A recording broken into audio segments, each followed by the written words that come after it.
औज़ुबिल्लाहिमिनश्शैतानिर्रजीम बिस्मिल्लाहिर्रहमानिर्रहीम। अल्लाह जल्ले शानहू दे नाम दे नाल अल्हम्दुलिल्लाहि रब्बिल आलमीन वल आक़िबतुल लिल मुत्तकीन अस्सलातु वस्सलामु अला रसूलिल करीम। दोस्तों अस्सलाम वालेकुम। मैं डॉक्टर नसीर कालों CNP न्यूज़ तो। दोस्तों जिस तरह के तुसी देख ही रहे हो, काजी साहब मेरे प्यारे काजी साहब अदलिया का बेड़ा गर्क करन तो बाद तशरीफ लै गए। तशरीफ तो ले जानी सी बेचारे ने। क्यों? ये कुछ खानदान ऐसे ने जिन्हां दी रहायशां बाहर, जायदादां बाहर, औलादां बाद, आल बाद, औलाद बाद, हर चीज़ ही बाहर। ते माशाअल्लाह काजी साहब भी उहदे शामिल ने। उन्होंने माशाअल्लाह 2 फ्लैट लंदन च लए ने। हुण किसी पार्टी तगड़ी नहीं दिते होणगे उन्होंने, ज़ाहिर है। लोग तो कहते हैं हदैबिया फ्लैट ने, वो पता नहीं हुण कैसे नहीं या कैसे नहीं। लेकिन देखने वाली चीज़ ये है कि कल लंदन के अंदर जो कुछ उन्होंने नाल होया, आया ये चीज़ अच्छी है या नहीं। इस दो स्कूल ऑफ थाट्स ने या दो किस्म की राय हैं। कुछ लोग कहते हैं कि ठीक नहीं है। मैं उन्होंने नाल भी इत्तेफाक करना कि ठीक नहीं है, इनू नहीं होना चाहिए।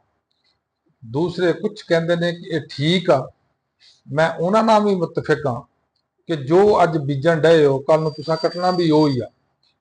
इस वास्ते सियाने कहते हैं कि अपनी मई का दुध ही पीता जाता, भावें लंदन जाओ तो भावें पाकिस्तान च रहो तो भावें दुनिया जिथे मर्जी चले जाओ।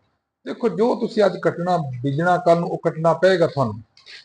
असूल की बात यह आ, अगर असी मुल्की लैवल पर देखने अपने पाकिस्तान के हिसाब न देखने तो बिल्कुल नहीं सी होना चाहिए जो काजी फायद ईसा साहब ना होया वो। अगर असी कौमी तौर पर देखने तो बिल्कुल नहीं होना चाहिए सी। अगर असी अखलाकी तौर पर देखने तो बिल्कुल नहीं होना चाहिए सी। अगर असी मुआशरती तौर पर देखने तो नहीं होना चाहिए सी। लेकिन जदों असी दूसरी तरफ देखने कि काजी साहब ने एक काजी उल कज़ात की सीट, चीफ जस्टिस की सीट के उत्ते बैठ के जो गंद खिलारिया, जो गुल खिलाए, जो कुछ अदलिया का बेड़ा गर्क किया, जो इंसाफ का पीआ पैंचा किया और जो इंसाफ को मलिया मेट किया, अपने 2-3 रत्नों नाल जोड़ के पूरे मुल्क के खिलाफ फैसले दिते गए, जिद एक भी फैसला ऐसा नहीं जो कौम वास्ते या पाकिस्तान वास्ते बेहतरीन हो। दोस्तों मैनू एक गल की समझ नहीं आती कि ये लोग जो इन्होंने सीटा पर जाते हैं ये सिर्फ अपने जाती मफाद सामने क्यों रख लेंगे। ये कौमी मफाद, मुल्की मफाद क्यों तरजीह उन्होंने नहीं देते और क्यों वो खिलाफ सब कुछ करते हैं। मैनू अज तक समझ नहीं आई क्यों। वो एक बड़ी वड्डी वजह कि हर वो बंदा जो कलीदी सीट के उपर जाता, कम से कम वो मैंटैलिटी ऐसी होनी चाहिए कि उस जात को छड्ड के, अपने माल को छड्ड के, अपनी औलाद को छड्ड के कौम और मुल्क वास्ते सोचे और वो वास्ते जो भी करना चाहे वो करे। लेकिन मुसीबत यह आ कि मेरे मुल्क, प्यारे मुल्क पाकिस्तान मुल्क ते खुदादाद के अंदर ये मेजॉरिटी जी हुकूमत की वो इस तरह ही करदियां ने, माल बचाओ, आल बचाओ, हाल बचाओ और माजी तो बचाओ। दोस्तों जदों ये कुछ ही होना वा तो मुल्क का तीया पैंचा तो निकल ही गया।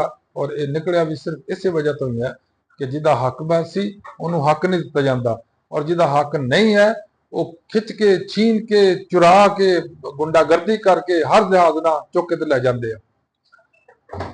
जदों इस मुल्क के अंदर वो बेचारे अपना हक नहीं लै चुकते, कोई बंदा अपने हक वास्ते महरूम रहिंदा, अपने हक का क्लेम नहीं कर सकता, अपना हासिल नहीं कर सकता, फिर उसका की नतीजा निकलेगा।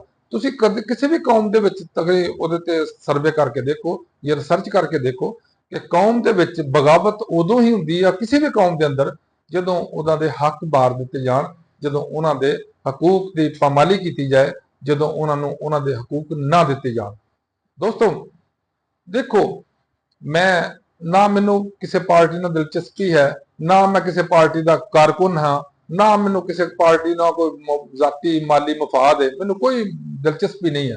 लेकिन जो असीं मुल्की लैवल पर देखने या कौमी लैवल पर देखने उदों दुख भी होंदा, अफसोस भी होंदा कि ये लोग जड़े ਜਦੋਂ ਸੁਪਰੀਮ ਕੋਰਟ ਦੀ ਸੀਟ ਦੇ ਉੱਤੇ ਬੈਠ ਕੇ ਹਰ ਦੂਸਰੇ ਜੱਜ ਨੂੰ ਹਕੀਰ ਸਮਝਣਾ, ਬੜੇ ਬੜੇ ਸੀਨੀਅਰ ਵਕੀਲਾਂ ਨੂੰ ਹਕੀਰ ਸਮਝਣਾ, ਔਰ ਜਿਹੜੇ ਸਾਡੇ ਭਰਾ ਉੱਤੇ ਜਾਂਦੇ ਸੀਗੇ ਆਪਣੇ ਰਿਕਾਰਡਿੰਗ ਕਰਨ ਵਾਸਤੇ ਕੋਰਟ ਦੇ ਜਿਹੜਾ ਕਾਰਵਾਈ ਸੀ, ਉਹਨਾਂ ਨੂੰ ਡਾਲਰ ਮਾਫੀਆ ਕਹਿਣਾ, ਉਹਨਾਂ ਨੂੰ ਕਹਿਣਾ ਡਾਲਰ ਮਗਰ ਦੌੜਨ ਵਾਲੇ ਲੋਕ ਨੇ, ਇਹ ਘਟੀਆ ਲੋਕ ਨੇ, ਇਹ ਜਾ ਕੇ ਵੀਲੌਗ ਕਰਦੇ ਨੇ ਔਰ ਇਹ ਲੋਕ ਪਤਾ ਨਹੀਂ ਕੀ ਕੁਝ ਕਰਦੇ ਨੇ, ਡਾਲਰ ਕਮਾਉਂਦੇ ਨੇ ਵਗੈਰਾ ਵਗੈਰਾ। ਲੇਕਿਨ ਇਹ ਚੀਜ਼ ਇਹ ਲੋਕ ਭੁੱਲ ਜਾਂਦੇ ਨੇ ਕਿ ਇਹ ਦੂਸਰਿਆਂ ਨੂੰ ਤਾਂ ਕਹਿੰਦੇ ਨੇ ਡਾਲਰ ਦੇ ਮਗਰ ਦੌੜਦੇ ਆ, ਇਹ ਪੌਂਡਾਂ ਦੇ ਮਗਰ ਖੁਦ ਦੌੜਦੇ ਨੇ। ਕਿਉਂਕਿ ਲੰਡਨ ਦੇ ਅੰਦਰ ਜਿੰਨੇ ਫਲੈਟਸ ਆਏ ਨੇ ਉਹ ਪੈਸਿਆਂ ਨਾਲ ਰੁਪਈਆਂ ਨਾਲ ਨਹੀਂ ਆਏ, ਉਹ ਡਾਲਰਾਂ ਨਾਲ ਵੀ ਨਹੀਂ ਆਏ, ਉਹ ਤੇ ਪੌਂਡਾਂ ਨਾਲ ਆਏ ਨੇ।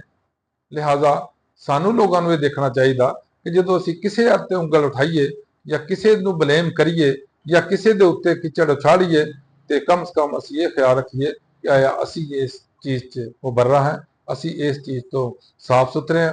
ਲੇਕਿਨ ਮੁਸੀਬਤ ਇਹ ਆ ਕਿ ਇਸ ਮੁਲਕ ਦੇ ਅੰਦਰ, ਮੇਰੇ ਪਿਆਰੇ ਮੁਲਕ ਦੇ ਅੰਦਰ ਤੀਆ ਪੈਂਚਾ ਇਸੇ ਵਾਸਤੇ ਹੀ ਹੋ ਰਿਹਾ ਕਿ ਇੱਥੇ ਹਰ ਬੰਦਾ ਆਪਣੇ ਆਪ ਨੂੰ ਬੜਾ ਵੱਡਾ ਵਲੀ ਅੱਲਾ ਜ਼ਾਹਰ ਕਰਦਾ, ਹਰ ਚੀਜ਼ ਕਹਿੰਦਾ ਮੈਂ ਹੀ ਕੀਤੀ ਆ।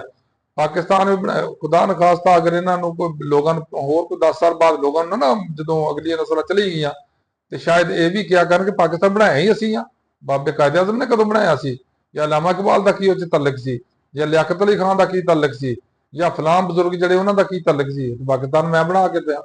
ਫਿਰ ਦੂਸਰੇ ਨੰਬਰ ਤੇ ਪੈਸਾ ਮੇਰੇ ਮੁਲਕ ਦਾ, ਪੈਸਾ ਮੇਰੀ ਕੌਮ ਦਾ, ਪੈਸਾ ਸਾਡਾ, ਔਰ ਇਸ਼ਤਿਹਾਰਬਾਜ਼ੀ ਹਕੂਮਤ ਬੈਠੇ ਲਾਈ ਜਾਂਦੇ ਨੇ ਆਪਣੇ ਤਸਵੀਰਾਂ ਲਾ ਲਾ ਕੇ, ਐਵੇਂ ਲੈਟਰੀਨਾਂ ਤੇ ਆਪਣੀਆਂ ਤਸਵੀਰਾਂ ਲਵਾ ਛੱਡਦੇ ਨੇ।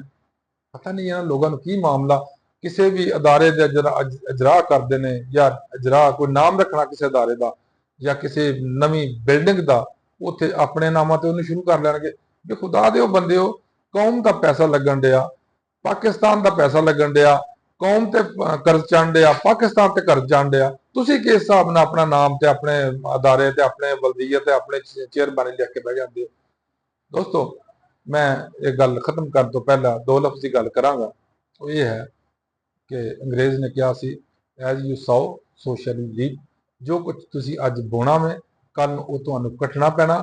ਔਰ ਇਹ ਕਦੀ ਵੀ ਨਹੀਂ ਹੋਇਆ ਕਿ ਤੁਸੀਂ ਕਿਕਰਾਂ ਬੀਜੋ ਤੇ ਉਹਨੂੰ ਅੰਬ ਲੱਗਣ। ਲਿਹਾਜ਼ਾ ਮੇਰੀ तमाम ਦੋਸਤਾਂ ਅੱਗੇ ਔਰ ਖਸੂਸਨ ਹੁਕਮਰਾਨ ਤਬਕੇ ਦੇ ਉੱਤੇ ਇਹ ਮੇਰੀ ਗੁਜ਼ਾਰਿਸ਼ ਵੀ ਆ, ਇਹ ਮੇਰੀ ਕਹਾਵਤ ਵੀ ਹੈ ਔਰ ਮੇਰਾ ਕਹਿਣਾ ਵੀ ਹੈ ਕਿ ਖੁਦਾ ਦੇ ਬੰਦਿਓ, ਇਸ ਚੀਜ਼ ਨੂੰ ਦੇਖ ਲਓ, ਜਾਂਚ ਲਓ ਕਿ ਤੁਸੀਂ ਵੀ ਚਲੇ ਜਾਣਾ ਔਰ ਨਾਲ ਇੱਕ ਪੈਸਾ ਨਹੀਂ ਤੁਹਾਡੇ ਜਾਣਾ, ਲੁੱਟਮਾਰ ਨਾ ਕਰੋ। ਦੂਸਰੇ ਨੰਬਰ ਤੇ ਇਨਸਾਨਾਂ ਨੂੰ ਇਨਸਾਨ ਸਮਝੋ, ਔਰ ਜਦੋਂ ਕਿਸੇ ਸੀਟ ਤੇ ਬੈਠੇ ਹੁੰਦੇ ਹੋ ਤੇ ਤਕੱਬਰ ਨਾ ਕਰੋ, ਕਿਉਂਕਿ ਅੱਲਾਹ ਤਾਲਾ ਨੇ ਜਿਹੜੀਆਂ ਸਭ ਤੋਂ ਨਾਪਸੰਦੀਦਾ ਚੀਜ਼ਾਂ ਨੇ, ਸਭ ਤੋਂ ਬੁਰੀਆਂ ਲੱਗਦੀਆਂ ਨੇ ਅੱਲਾਹ ਦੀ ਜ਼ਾਤ ਨੂੰ, ਉਹ ਸ਼ਿਰਕ ਤੋਂ ਬਾਅਦ ਤਕੱਬਰ ਆ।